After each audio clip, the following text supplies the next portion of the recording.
안녕하십니까, 구해조경태입니다. 이번 시간에는요, 포스코 홀딩스 주가를 다소 기술적으로 분석해 보려고 합니다. 지금부터 시작해 볼게요. 네, 이 시간에 전해드릴 주요 내용 먼저 짚어보겠습니다. 첫 번째로 전형적인 주가 흐름을 짚어보겠습니다. 포스코 홀딩스는요, 경기의 흐름과 주가가 동기화되어 있었어요. 철강 사업의 특징이기도 한데요. 어떻게 지금까지 동기화되어 왔는지 그 전형적인 흐름을 알아보겠습니다. 두 번째로 최근에는 이 전형적인 흐름에서 이탈하는 모습을 보입니다. 바로 신사업에 대한 주가 반영 때문인데요. 어떻게 이탈했고 얼마나 반영됐는지 평가해 보겠습니다. 마지막으로 주가 평가입니다. 이렇게 이탈한 주가가 기존의 주가였으면 얼마의 주가였을 텐데 얼마나 이탈해서 현재 얼마가 됐는지, 그리고 앞으로는 얼마까지 기대할 수 있는지 생각해 보겠습니다. 네, 먼저 전형적인 주가 흐름 알아볼까요? 주가 흐름 알아본다는데 겨우 화살표 하나 그려져 있는데요. 이렇게 우상향으로 화살표 하나가 그려져 있습니다. 이 화살표는 바로 회사가 성장하고 자산이 증가한다라는 의미를 화살표 하나로 표현을 해봤습니다. 그래서 주가는요, 이 파란색 곡선에서 보이듯이 어떨 때는 올라가고 어떨 때는 내려가고 뭐 그렇습니다만 결국은 점점 그 주가 수준이 상승을 합니다. 회사가 성장을 하기 때문이죠. 하지만 그때그때 어떤 이슈에 따라서 오르락 내리락 합니다. 그런데요, 이런 경우 좀 생각해 볼게요. 1번 점과 2번 점의 주가를 비교해 볼까요? 1번 점보다 2번 점이 더 높은 위치에 있습니다. 따라서 주가는 더 높아요. 하지만 하얀 화살표 아래에 2번 점이 있습니다. 즉, 자산의 증가보다는 주가 수준이 낮다라는 의미이고요. 1번 점은요, 이 하얀 화살표보다 위에 있습니다. 다시 말해서 자산 증가 정도보다 주가가 더 높은 수준에 있다라고 할 수 있겠습니다. 따라서 1번 점이 2번 점보다 더 아래에 있습니다만 주가 수준은 더 높은 수준이다 라고 할 수 있는데요. 아니, 주가가 더 싼데 주가 수준은 더 높아요. 좀 복잡하죠. 그래서 이렇게 좀 비교해 볼 수 없을까요? 자산 증가 요소를 제거할 수 있다면 절대적으로 높으면 주가 수준이 높은 거고요. 낮으면 주가 수준이 낮은 겁니다. 드디어 1번 주가가 더 높아 보이고요. 2번 주가가 딱 봐도 낮아 보이죠. 이렇게 비교해 볼 수 있는 방법이 없을까 있습니다. 바로 이 자산 증가 요소를 제거하는 방법, 즉 PBR 밸류에이션을 해보면 이런 곡선을 얻을 수가 있는데요. 순자산이 2배야? 그렇다면 시가총액도 2배가 되어야 한다. 그게 결국 같은 주가 수준이다 라는 의미가 바로 PBR이죠. 따라서 PBR 밸류에이션 점들을 찍어보면 절대적으로 그 수준이 높으면 주가가 비싼 거고요. 낮으면 싼 겁니다. 그래서 PBR 밸류에이션을 통해서 그 주가의 추이를 알아보기로 합니다. 네, 지난 2015년부터 2022년 말까지 포스코 홀딩스의 PBR 추이를 그림으로 파란색으로 그려놨습니다. 올라갔다 내려갔다 이런 물결 곡선 모양이 전 대체로 보이시죠? 포스코 홀딩스의 PBR 밸류에이션이고요. 이 PBR 밸류에이션 곡선은요, 경기의 흐름과 거의 일치합니다. 빨간색 곡선으로 그 경기의 흐름을 표현을 해 봤는데요. 이 빨간색 경기 곡선과 파란색 PBR 곡선이 거의 대체로 일치합니다. 가장 높아서 0.8 정도를 지난 그 수년간 보였고요. 그리고 가장 낮아서 0.3까지 내려갔었습니다. 그리고 2022년 말에 0.42까지 다소 회복하는 모습을 보였는데요. 경기와 주가 이렇게 거의 일치하는 모습을 보입니다. 그런데 빨간색 곡선은 제가 임의로 그린 곡선이에요. 실제로 경기를 나타내는 곡선 어디 없을까요? 네, 있습니다. 경기 종합지수라고요. 통계청이 발표를 하고요. 선행지수, 동행지수, 후행지수 이렇게 세 가지를 발표를 하고 있습니다. 100 이상이다 그러면 추세 이상의 성장이다 라고 할 수 있고요. 100 이하다 그러면 추세 이하의 성장이다 라고 할 수 있습니다. 주가는 경기를 선행하잖아요. 그래서 경기 종합지수 선행지수와 그 PBR 밸류에이션 수준을 비교를 한번 해보면요. PBR 밸류에이션 곡선입니다. 이 곡선에다가 앞서서는 제가 임의로 빨간색으로 그려놓은 그 경기를 나타내는 곡선을 이번에는 경기 종합지수 선행지수로 표현을 해봤고요. 그렇게 해서 PBR 밸류에이션 경기지표 거의 일치하는 모습을 볼 수가 있는데 2022년 말까지 제가 그려놓은 이유가 있습니다. 왜냐하면요. 최근에는 굉장히 그 선행지수와 경기 종합지수 선행지수와 PBR 밸류에이션이 크게 달라지는 것을 볼 수 있습니다. 이게 바로 신사업이 주가에 반영됐기 때문이겠죠. 이 부분 좀 확대해서 볼까요? 확대해서 보시면 2022년 상반기 정도까지는 거의 일치하면서 그 주가 흐름과 경기 흐름이 가는 것을 볼 수 있습니다. 그런데 2022년 하반기 정도부터 경기 지표는 계속해서 내려가고 있어요. 그런데 주가는 상승합니다. 그래서 최근에는 그 경기 지표를 크게 이탈을 하고 있는데요. 이 경기 종합지수 얼마나 이탈했을지 평가를 앞으로 해보겠습니다. 과거 흐름 대비 얼마나 이탈했을까? 바로 이 이탈한 정도가 신사업에 대한 주가 반영 정도가 되겠죠.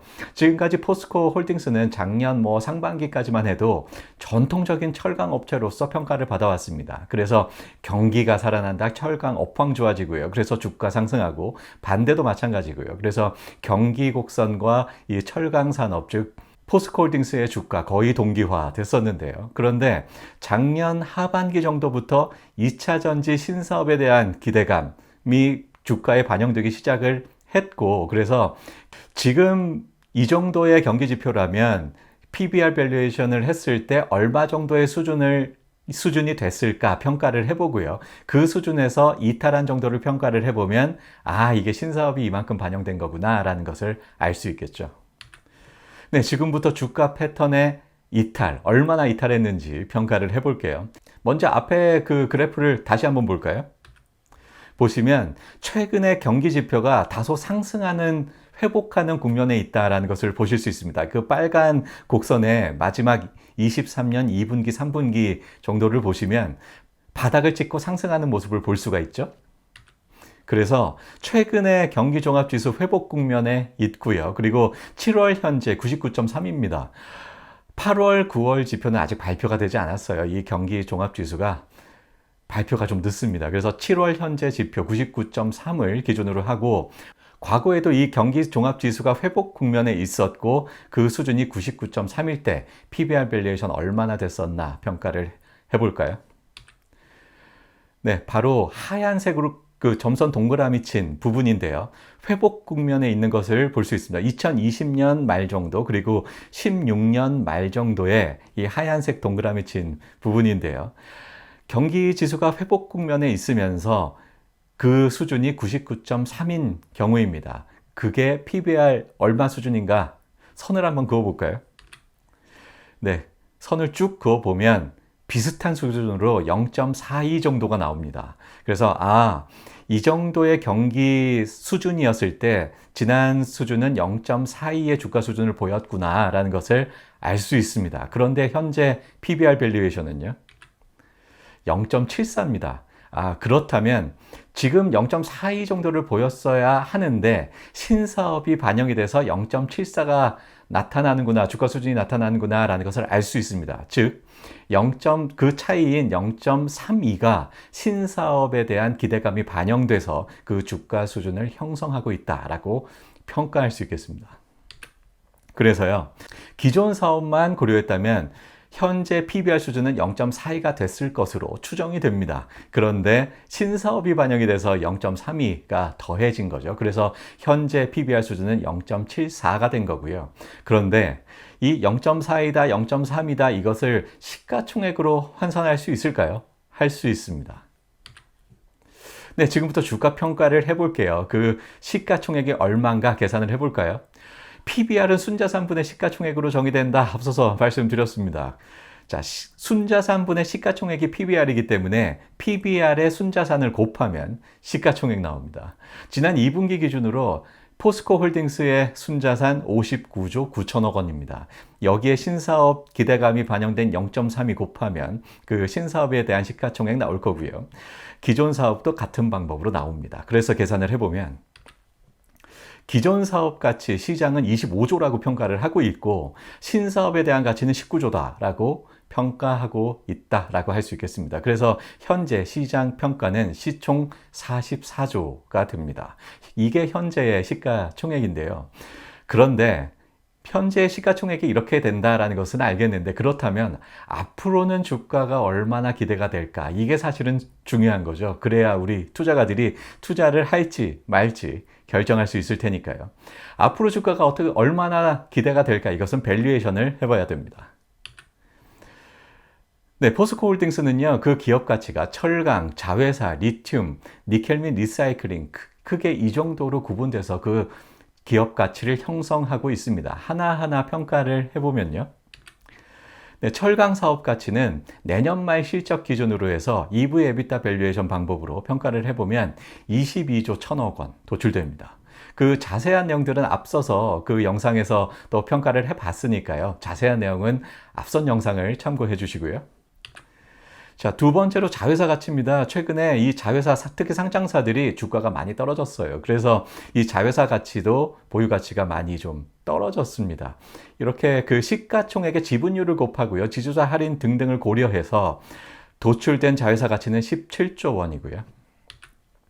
다음 리튬 사업 가치입니다. 2030년 현금 창출 8조 5천억 원 예상된다라고 회사는 밝히고 있는데요.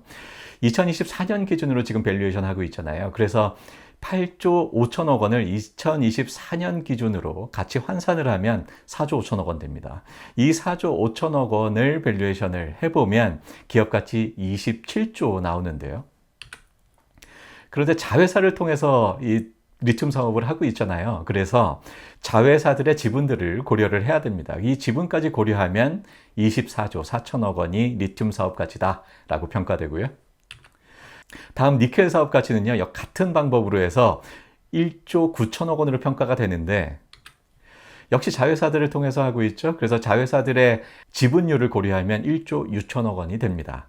거기에다가 리사이클링 사업 가치도 같은 방법으로 해서 약 2천억 원으로 그 사업 가치가 도출이 되고요. 그래서 총 기업 가치 65조 5천억 원 도출됩니다. 이 65조 5천억 원에 순차익금을 빼야 돼요. 그 기업 가치는요, 시가총액의 순차익금으로 정의되거든요. 그래서 기업 가치에서 순차익금을 빼야 시가총액을 얻을 수 있습니다. 그렇게 해서 도출되는 시가총액 58조 원입니다. 내년 말 실적 기준이고요. 자, 현재 시장의 평가는 시가총액 44조입니다. 기존 사업이 25조, 신사업이 19조인데요. 조금 전에 밸류에이션 결과는 철강 가치 22조고요. 자회사 17조, 리튬 24조, 니켈 리사이클링 2조 해서 기존 사업 32조, 신사업 26조로 평가됩니다. 그렇다면 상승 여력은 기존 사업에 대해서는 시총 7조, 공교롭게도 숫자가 같네요. 신사업도 7조 앞으로 주가가 상승할 수 있음을 의미한다라고 평가할 수 있겠습니다. 현재 주가가 51만 원이에요. 그런데 내년 말 실적 기준으로 68만 원까지는 기대할 수 있다라는 밸류에이션 결과가 나옵니다. 네, 지금까지 포스코 홀딩스의 주가를 좀 기술적으로 분석을 해봤습니다. 신사업이 얼마나 그 평가가 반영이 되어 있는지, 기존 사업인 철강 사업 얼마나 가치 평가가 되어 있는지, 시장의 평가 그리고 밸류에이션 결과 비교를 해봤고요. 그래서 앞으로 주가 얼마나 기대할 수 있을지까지 생각을 해봤습니다. 도움이 좀 되시나요? 구독, 좋아요 부탁드리고요. 여기까지 하겠습니다. 감사합니다.